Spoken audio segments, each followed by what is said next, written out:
Hello mga kaguro, today is Thursday, August 24 and pila na lang kaadlaw, no? Mag-klase na ta karong August 29 po. So, ako, murag wala kay ko naghatag og effort sa ako ang classroom kay murag feeling na ako, ma-drain ako for next week. Naghatag ako og effort pero wala na ako gi-back class tanan kay parol, panari, naari hapon siya. Anyway, wala man na siya ng hilabot. Kay feeling na ako, o magbaklas ko anak, magpinta na po ko,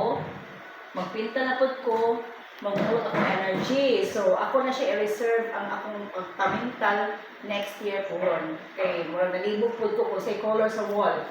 Pwede puti ba, or beige ba siya. So, akong na-decide na next year na lang po puhon mag